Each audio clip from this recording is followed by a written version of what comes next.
இந்த சூறால அல்லாஹ் சொல்லக்கூடிய முக்கியமான சட்டங்கள் அப்படின்னு பார்த்தீங்கன்னா ரெண்டு விஷயத்த சொல்கிறேன். மாமிசம், இறைச்சியை பற்றி அல்லாஹ் சொல்கிறான். இறைச்சி குறித்த விஷயம்தான் நம்ம காலத்தில் பெரிய சர்ச்சை.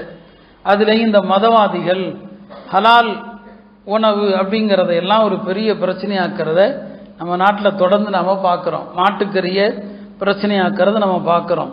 மாமிச விஷயத்தில் நமக்கு மார்க்கம் அழகான தெளிவான வழிகாட்டுதல் வழங்குது. உலகத்தில் இறைச்சி விஷயத்தில் பார்த்தீங்கன்னு சொன்னால் 3 வகையான சமுதாயங்கள் இருக்கிறாங்க.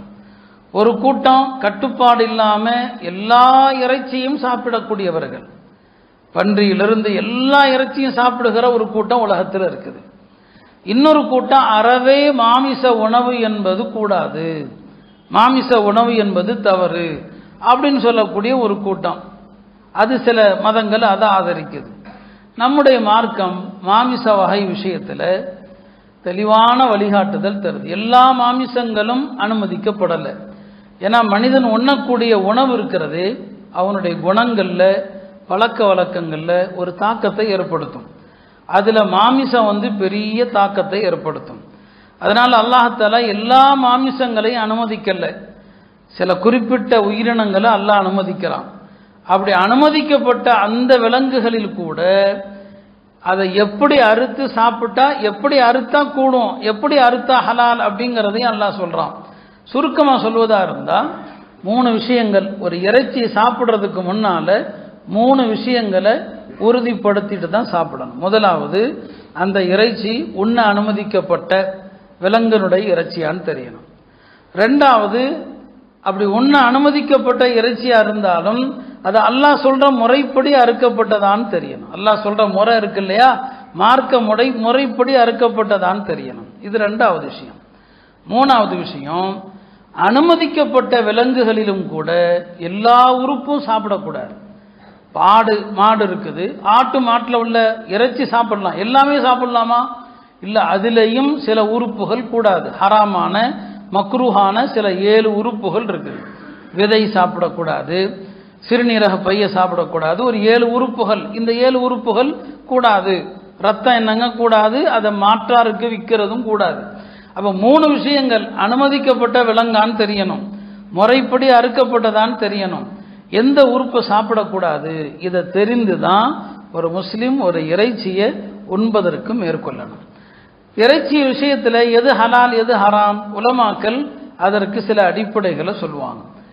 எது குர்ஆன்ல ஹதீஸில் தெளிவாக ஹலால்னு சொல்லப்பட்டிருக்குதோ, ஆடு மாடு ஒட்டகம் இதெல்லாம் தெளிவாக ஹலால்னு சொல்லப்பட்டது, இதுக்கு ஆதாரமே தேவையில்லை, இவைகள் ஹலால் என்பது தெளிவானது, அதை நம்ம சாப்பிடலாம்.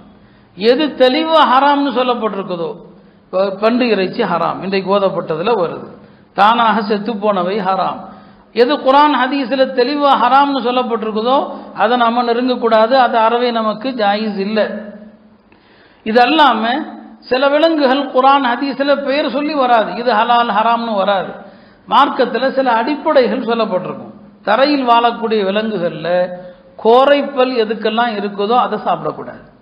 கோரைப்பல்லுடைய விலங்குகள் அதை சாப்பிட்றத மார்க்கம் நமக்கு என்னவாக்கியிருக்கு, ஹராமாக்கி இருக்குது. பறவைகளை எடுத்துக்கிட்டோன்னு சொன்னால், எந்த பறவைகள் எல்லாம் நகத்தால் வேட்டையாடுமோ, நகம் இருக்குதோ அதை நமக்கு மார்க்கம் ஹராமாக்கி இருக்கிறது. எதையெல்லாம் நபி ஸல்லல்லாஹு அலைஹி வஸல்லம் கொல்லக்கூடாதுன்னு தடுத்தாங்களோ அதை சாப்பிடக்கூடாது. இப்போ தவளையை கொல்லக்கூடாதுன்னு சொன்னாங்க, அப்போ தவளை என்ன செய்யக்கூடாது, சாப்பிடக்கூடாது. எதை கொல்லுமாறு சொன்னாங்களோ, பாம்பை கொல்ல சொன்னாங்க, எலியை கொல்ல சொன்னாங்க இல்லையா, எதை கொல்லுமாறு சொன்னாங்களோ அதையும் மார்க்கத்தில் என்ன செய்யக்கூடாது, சாப்பிடக்கூடாது. ஆக இப்படி மார்க்கத்தில் எதை உண்ணலாம் எதை உண்ணக்கூடாது அப்படிங்கிறதுக்கு ஒரு அடிப்படை இருக்குது. இந்த அடிப்படையின் கீழ் நாம் எதை சாப்பிடணும் சாப்பிடக்கூடாதுங்கிறத விளங்கி கொள்ளணும். இன்றைக்கு இறைச்சி விஷயத்தில் ரொம்ப ரொம்ப கவனக்குறைவு. ஒரு இறைச்சியை அறுத்து சாப்பிடணும்னு சொன்னால் மார்க்கத்தில் சில கட்டுப்பாடுகள் இருக்குது. அறுக்கிறவர் முஸ்லீமாக இருக்கணும், அறுப்பவர் பிஸ்மில்லா சொல்லி இருக்கணும், 3 நரம்புகள் கட்டாயமாக அறுபட்டிருக்கணும். ஆடு மாட்டுன்னு 3 நரம்புகள், மொத்தம் 4 குழாய்கள் இருக்குது. மூச்சு குழாய் இருக்குது, உணவு குழாய் இருக்குது, இரத்த குழாய் 2 இருக்குது. இந்த 4ல் 3 நரம்புகள் அறுக்கப்படணும். இதில் பிஸ்மில்லா சொல்கிற விஷயத்தில் தான் ரொம்ப அலட்சியம். பல பேர் பிஸ்மில்லா சொல்கிறதே இல்லை, மறந்து விட்டுட்டா தவறில்லை என்று ஃபுகஹாக்கள் சொல்லுவாங்க. பிஸ்மில்லா மறந்து சொல்ல தவறிட்டார்னா பிரச்சனை இல்லைன்னு சொல்லி. ஆனால் பிஸ்மில்லா சொல்லாமல் இருப்பதையே பழக்கமாக்கிட்டார். இன்னைக்கு அப்படிதான் ஆகிப்போச்சு. பிஸ்மில்லா சொல்றதே இல்லை. பிஸ்மில்லா சொல்றத அதை விடுறத ஒரு பழக்கமாக்கிட்டாங்கன்னா அந்த இறைச்சி சந்தேகத்திற்குரியதாக ஆகி போயிடும்.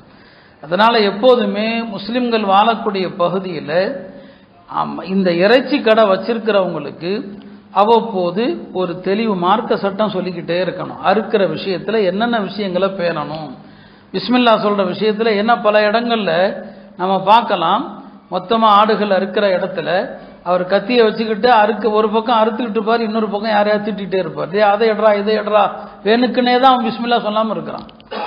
அது தினசரி வளமையாகவே நடக்குது. அறுக்கும்போது பிஸ்மில்லா சொல்கிறதே கிடையாது. இப்போ பிஸ்மில்லா சொல்லாமல் அறுப்பதை பழக்கமாக்கிட்டா அது ஹராமாக ஆகி போயிடும். எனவே முஸ்லிம்கள் இறைச்சி விஷயத்தில் ரொம்ப ரொம்ப கவனம் தேவை. அதே மாதிரி தான் கோழி விஷயத்தில் நிறைய தவறுகள் நடக்கு. சில நேரங்களில் அந்த இறைச்சி ஹராமாக கூட ஆயிடலாம். கோழியை அறுத்து என்ன செஞ்சால் சுடுதண்ணியில் போட்டுடுறாங்க. அது ரொம்ப சாதாரணமான சூடாக இருந்தால் பிரச்சனை இல்லை. அதனுடைய இறைச்சி வெந்து போகிற அளவுக்கு ரொம்ப கொதிக்கிற தண்ணியாக இருந்துச்சுன்னா உள்ள நஜிஸ் எல்லாமே அந்த இறைச்சியோட கலந்துருது.